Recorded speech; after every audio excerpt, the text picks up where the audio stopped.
Vous n'aviez pas posé de question la dernière fois? Non. Non, Monsieur le Président. Allez-y alors. Oui. Merci bien, Monsieur le Président. Merci, Monsieur le Premier ministre, Monsieur Lunsun Fall, pour votre brillante explication. Monsieur le Premier ministre, j'ai deux questions à vous poser. La première question est la suivante.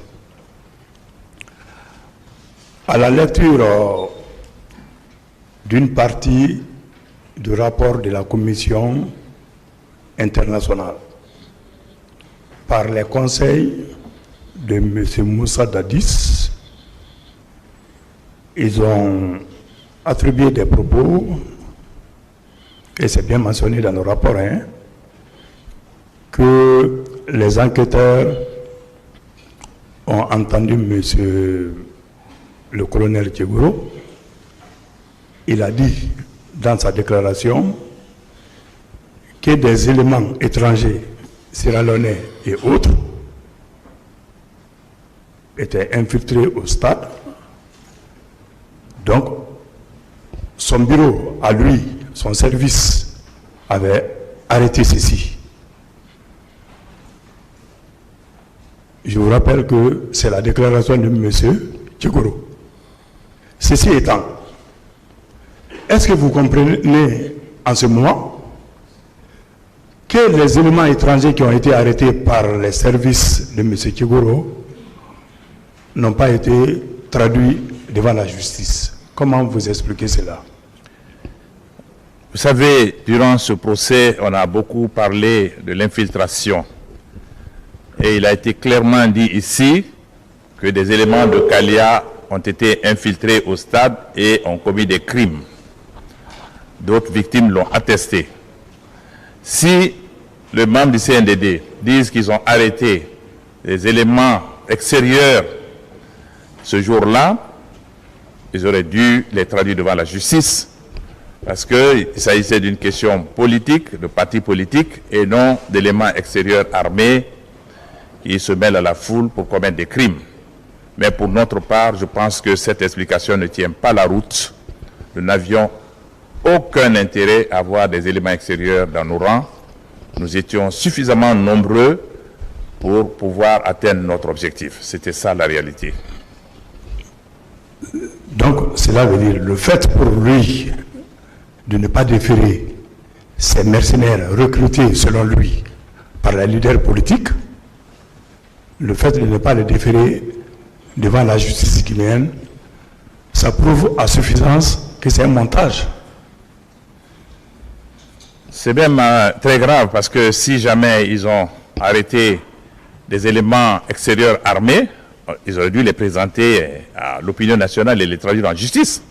C'était leur responsabilité, parce que le CNDD était censé faire face à des hommes politiques et non à des éléments extérieurs armés.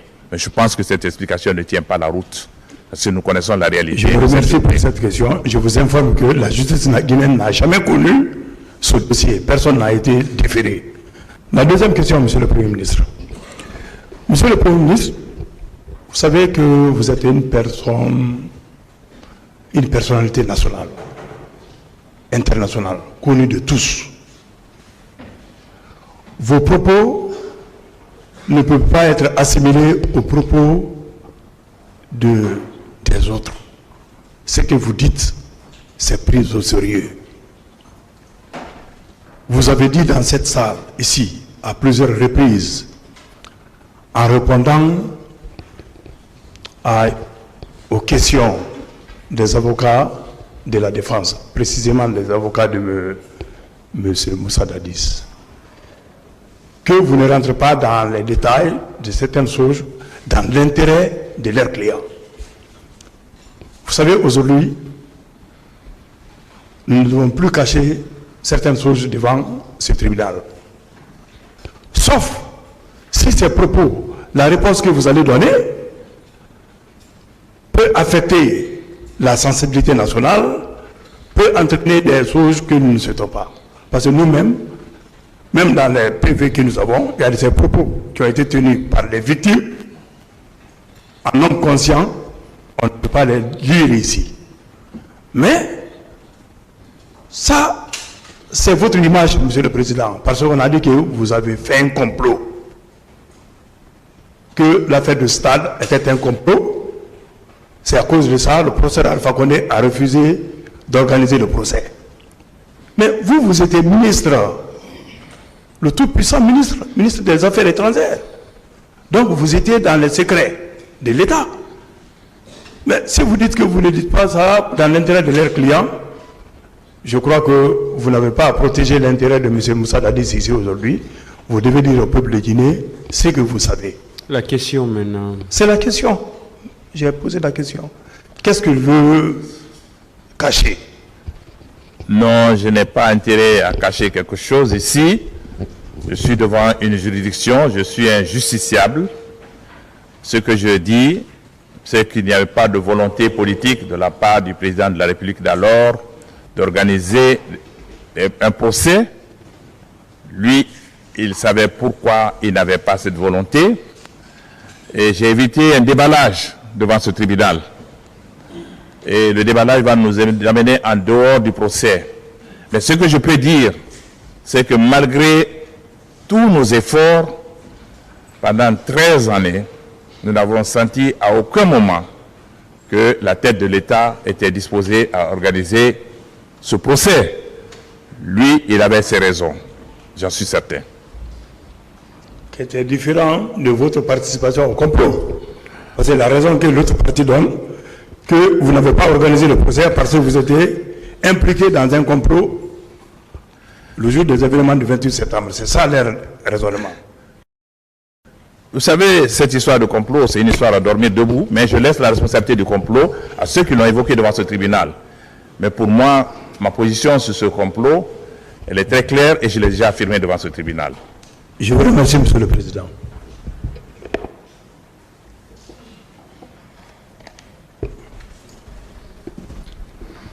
Partie civile n'a plus de questions. Oui. Vous aviez posé des questions. Un autre. Non, je n'ai pas posé. Si. Ah. La semaine passée, vous n'avez pas posé de questions au Oui, monsieur Président, je Fall. n'ai pas posé. Peut-être on m'a confondu avec... La semaine passée. Ok. Monsieur le Président, j'ai quelques questions à poser à monsieur... Vous n'aviez pas posé de questions la semaine passée. Ah, je n'ai pas posé. C'est pourquoi je reprends le micro pour poser. Allez-y alors. Merci, Monsieur le Président. Monsieur le Premier ministre, j'ai quelques questions à vous poser. Dès après le massacre, les gouvernements successifs ont jugé nécessaire de faire une restructuration des forces de défense et de sécurité. Vous pensez que cette restructuration était nécessaire? Oui, c'était plus que nécessaire. Et tout le monde le sait, que l'armée guinéenne était une bande de soldats qui n'étaient pas sous contrôle. Et on savait ce que l'armée était devenue. Je ne vais pas rentrer dans l'histoire de ce qu'on appelle cette SRSS qui s'est passé ici, la réforme du secteur de sécurité. Mais on a donné amplement les raisons. D'abord, le nombre de soldats de l'armée n'était pas connu. Il y avait des soldats dans l'armée guinéenne qui étaient dans l'armée depuis 1950, ou 52 ou 53 et qui continuaient à être payés. Il y avait une indiscipline caractérisée au sein de l'armée. Il y avait une inflation de grades qu'on avait donnée aux soldats et le pays était en danger. Et je l'ai dit que c'est certainement une des réussites du président Alpha Condé d'avoir réussi cette réforme du secteur de sécurité qui a été d'ailleurs financée par les Nations Unies. Le secrétaire général à l'époque avait débloqué des fonds importants avec l'assistance du général Cissé qui est venu ici en tant qu'expert et qui a aidé le gouvernement guinéen à restructurer l'armée guinéenne. Et cette armée que nous avons aujourd'hui doit continuer sur cette restructuration. Et il était très important qu'on réussisse cette restructuration parce qu'on n'avait pas d'armée. Les soldats se comportaient... C'est bon, c'est bon. Voilà, je pense que c'est bon, monsieur le Premier ministre. Voilà. Concernant la commission d'enquête internationale, je voulais qu'on lève une équivoque.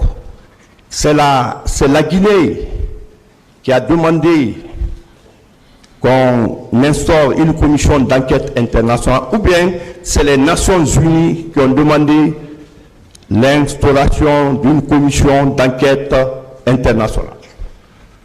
J'ai répondu plusieurs fois à cette question.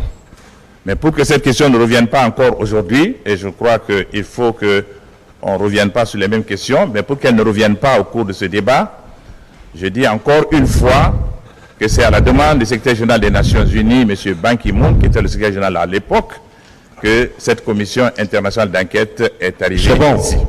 Concernant les immunités, vous avez déclaré la fois dernière que les massacres qui se commettaient à travers le monde, ceux qui faisaient ces massacres se retranchaient derrière leur immunité pour ne pas être poursuivis.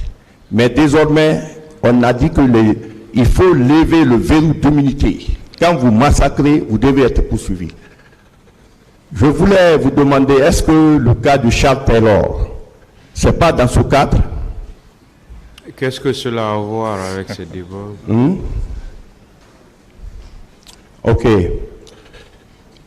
Monsieur le Premier ministre, je voudrais vous dire, vous avez déclaré ici qu'à l'aéroport, quand vous avez voulu voyager, parce que la CEDEAO vous a invité, vos passeports ont été saisis. Je veux savoir, est-ce que la CEDEAO s'était introduit dans la danse pour demander à ce que vos passeports soient restitués, sans que le président ne donne l'ordre que vous repreniez vos passeports? Non, nous n'avons pas, la CEDEAO n'a pas joué de rôle. Mes deux collègues qui étaient avec moi, qui avaient des relations personnelles avec le président du CNDD, c'est eux qui ont appelé le président du CNDD et la décision s'est passée entre eux. Ok. Vous avez déclaré ici que quand vous avez quitté chez Jean-Marie Doré pour partir au stade, vous avez été bloqué par un contingent à la tête duquel il y avait Kébro. Lorsque on vous a dit de ne pas manifester, est-ce que vous avez pensé à un seul instant qu'il y aurait eu un massacre de telle envergure? Mais non, à aucun moment on n'a pensé que le CNDD aurait pu envoyer des soldats au stade pour massacrer les populations. Nous n'avions pas du tout pensé à cela. Et on ne pouvait pas l'imaginer. Je pense que cela est constant. D'accord. Ma dernière question concernant le commandement. Est-ce que dans ce massacre, le président Dadis peut dire que lui, il n'était au courant de rien, alors qu'il était dans la chaîne du commandement, il était le commandant en chef? Le tribunal est au courant de beaucoup d'explications qui ont été données ici et qui ont été consignées. La responsabilité de commandement, évidemment, est au cœur du dispositif du statut de Rome. Le tribunal l'appréciera. D'accord, parce que si l'autre fois on a fait allusion à la structure de l'armée, on a dit au premier rang, il y a les hommes de rang, après les hommes de rang, les soldats, après les caporaux généraux, les caporaux chefs, après les adjudants chefs, après les aspirants, les sous-lieutenants, les lieutenants, les capitaines, le commandant, le lieutenant-colonel, le colonel, les officiers généraux, l'officier général de brigade, général de division, général de corps d'armée et à la fin, général d'armée. Vous pensez que tous ces militaires-là, au-dessus de la mêlée, il y a le commandant en chef. Donc, s'il y a eu le massacre, sa responsabilité ne peut pas être écartée, n'est-ce pas, dans la logique du commandement militaire? Le tribunal appréciera cela. Je pense que Merci. cette question, elle est devant le tribunal.